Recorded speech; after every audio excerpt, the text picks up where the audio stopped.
Hey what's up guys, you are watching the defence force और आज हम बात करने वाले हैं तेजस मार्क 2, टेडबफ और एमका के बारे में। कल जैसे कि मैंने अपने अपडेट्स में बताया हुआ था कि नेवल एलसीए भी बनाया जा रहा है जो कि अनमैन्ड है। एमका के बारे में बताया था और टेडबफ के बारे में बताया था। तो इन सारे अपडेट्स के जो मेन पार्ट्स हैं आज हम उसको कवर करने वाले हैं। तो सबसे पहले कुछ क्वेश्चंस आए हुए थे कि इंडियन एयरफोर्स को 10 साल या 12 साल लगने वाले हैं सारे ही एयरक्राफ्ट को प्रोक्योर करने में। तो डेफिनेटली ये लगेंगे। यहाँ पे मिस्टेक्स है एयरफोर्स की भी, यहाँ पे मिस्टेक्स है हमारे साइंटिस्ट की भी, यहाँ पे मिस्टेक है सबसे बड़ा जो फंडिंग है उसके बारे में, और साथ ही साथ कई सारे पॉलिटिकल कारण भी हैं।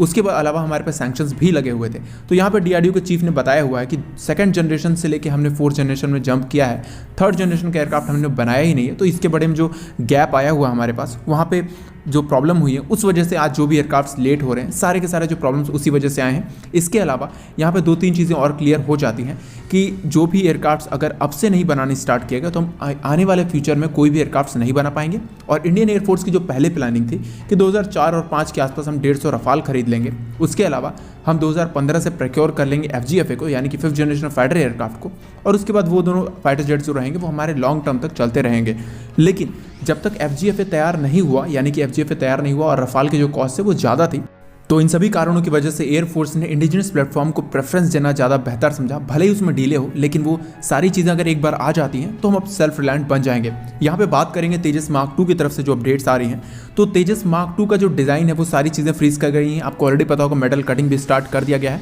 लेकिन यहाँ पे वेपन कैरिंग कैपेसिटी को यहाँ पे दिखाया गया है कि 65,000 किलोग्राम्स की जो वेपन कैपेसिटी है वो होगी, और साथ ही साथ फ्लाइट रिफ्यूलिंग भी कर सकेगा। On board oxygen generating system जो कि इंडिया में ही बनाया गया है वो यहाँ पे लगाया जाएगा। यहाँ पे वेपन्स के बारे में अपडेट्स आई हैं कि अस्त्रा मिसाइल तो लगेगी जो कि पहले से ही कंफर्म थी, लेकिन यहाँ पे कुछ चीज़ें कंफर्म हुई हैं जैसे कि स्कैल्प, क्रिस्टल मेज और स्पाइस 2000 जो भी हैं जो कि इजरायली बॉम्ब्स वो भी यहाँ पे लगाए जाएंगे। तो ये सारी चीज़ें क्लियर हुई कि इसमें रफाल की जो अगर स्कैल्प लग रही है तो मोस्ट पॉसिबल है कि यहाँ पे मीटियोर का जो नेक्स्ट जनरेशन वेरिएंट होगा, यानी कि अराउंड 200 किलोमीटर्स के आसपास वाला जो मीटियोर होगा, या फिर आप कह सकते हो तब तक हमारा अस्त्रा मार्क 3 भी ऑलरेडी आ चुका होगा। जब तक तेजस मार्क 2 आएगा तब तक आप कह सकते हो कि ये सारे जो प्लेटफॉर्म है वो तेजस मार्क 2 में यहाँ पे लगने वाले हैं।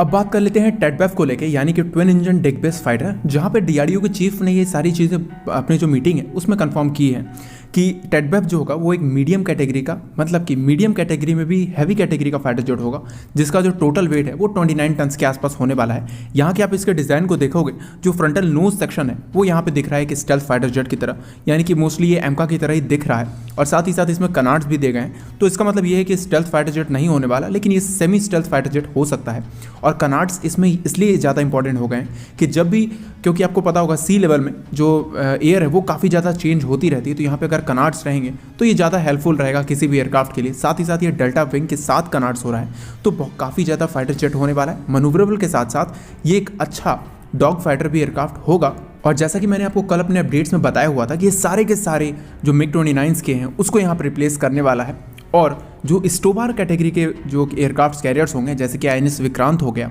INS विक्रमादित्य हो गया, इन दोनों ही एयरक्राफ्ट से इसको उड़ाया जाएगा, यानी कि इन दोनों ही एयरक्राफ्ट से इसे ऑपरेट किया जाएगा। बात कही गई इसके टाइमलाइन को लेके, यानी कि फर्स्ट फ्लाइट को लेके, तो 2026 में इसकी फर्स्ट फ्लाइट होने वाली है। अगले साल के अंत तक इसके डिज़ाइन को फ्रीज कर दिया जाएगा। और जो कैबिनेट कमेटी ऑफ सिक्योरिटी की जो नेक्स्ट मीटिंग होने वाली है, जो कि अराउंड इस साल के अंत तक ही हो सकती है, वहाँ पे हो सकता है कि एमका के साथ साथ इसके भी डिज़ाइन को, मतलब कि इसके भी डिज़ाइन को अप्रूवल दे दिया जाए और दोनों के ही प्रोटोटाइप पे साथ में काम करना स्टार्ट कर दिया जाए। यहाँ तक कि अगर हम टाइमलाइन को देखें तो एमका और इसका प्रोटोटाइप दोनों साथ में ही आने वाले हैं, जहाँ पे डीआरडीओ का प्लान ये है कि जो एमका होगा उसका प्रोटोटाइप बनाकर 2026 में फ्लाई करके देख लिया जाए और 4 सालों तक टेस्टिंग होगी। सेम एज टेडबफ का भी यही प्लान है कि 2026 में इसका प्रोटोटाइप आ जाएगा और उसके बाद 4 सालों तक दोनों ही फाइटर जेट्स की टेस्टिंग होगी और उसके बाद दोनों को ही प्रोडक्शन में डाल दिया जाएगा, जहाँ पे एमका प्राइवेट पार्टनरशिप के साथ मिलकर बनते रहेगा। वहीं पे हो सकता है इसके लिए नई फैसिलिटी बनाई जाएगी टेडबफ के लिए, या फिर जो MMRC 2.0 में जो फाइटर जेट्स आएंगे, जो प्रोडक्शन लाइन वो बनेगी, वहाँ पे उसके फाइटर जेट्स बनाए जाएंगे।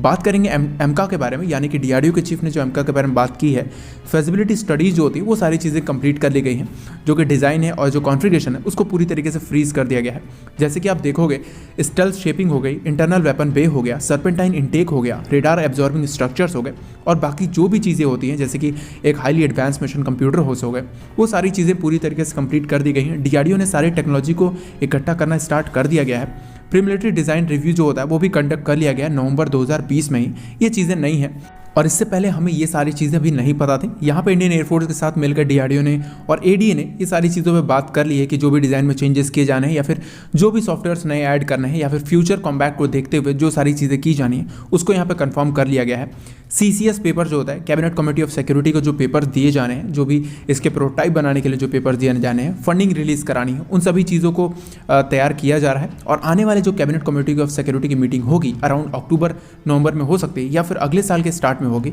वहाँ पे इन सारे पेपर्स को दिया जाएगा और एमका मार्क 1 के प्रोटोटाइप्स को बनाना स्टार्ट कर दिया जाएगा। और इंडियन एयरफोर्स करीबन 50 से 60 की संख्या में जो एमका मार्क 1 है वो खरीदेगी और एमका मार्क 2 जो 2035 के बाद आएगा, जो कि ऑप्शनली अनमैन्ड एयरक्राफ्ट भी होने वाला है, यानी कि उसको बिना पायलट के भी उड़ाया जा सकेगा। साथ ही साथ बात कही गई है कि लेजर वेपन को भी लेके कि टेडवेफ हो गया या फिर एमका हो गया या तेजस मार्क 2 हो गया, इसमें जो लेजर वेपन भी वो भी लगाए जाएंगे। और साथ ही साथ जो हमारे घातक UCV स्वॉर्म ड्रोन्स है, ये सारी चीज़ें इसमें इंक्लूड रहेंगी, क्योंकि ऑलमोस्ट हम 6th जनरेशन टेक्नोलॉजी की ओर बढ़ रहे हैं और ज़रूरत भी है कि हम लोग 5.5 जनरेशन से ऊपर के एयरक्राफ्ट बनाएं। साथ ही साथ DRDO ने कहा है कि हमने अभी तक यानी कि आज तक में 4000 से ऊपर के एयरक्राफ्ट्स बना लिए हैं और करीबन 5200 से आसपास के जो इंजन्स हैं वो हमने इंडिया में डेवलप कर लिए हैं, लेकिन हमारे पास टेक्नोलॉजी अभी तक नहीं है और ये टेक्नोलॉजी आनी सबसे ज़्यादा ज़रूरी है, क्योंकि इतने एयरक्राफ्ट्स को ऑपरेट करने के बाद हमारे पास कोई इंडिजिनस टेक्नोलॉजी ना हो, वो हमारे फ्यूचर के सारे एयरक्राफ्ट्स को पूरी तरीके से बर्बाद कर देगी। इस वजह से ये DRDO के चीफ का इशारा था कि बहुत ही जल्द वो स्टार्ट करने वाले हैं जो इंजन की टेक्नोलॉजी है, यानी कि इंजन की मैन्युफैक्चरिंग को। तो हो सकता है कि जैसा कि मैंने आपको कल अपने अपडेट में भी बताया था कि बोरिस जॉनसन G7 समिट से पहले इंडिया में विजिट करने वाले हैं, तो वहाँ पे डील साइन हो जाए और उसके बाद जो इंजन बनेगा वो जो इंजन है वो टेडवेफ में भी लगाया जाएगा, यानी कि twin engine deck based fighter है उसमें हो सकता है उसका स्केल डाउन वर्जन हो, या फिर आप कह सकते हो जो नॉर्मल वर्जन है 130 किलो न्यूटन का वो यहाँ पे यूज़ किया जाएगा, क्योंकि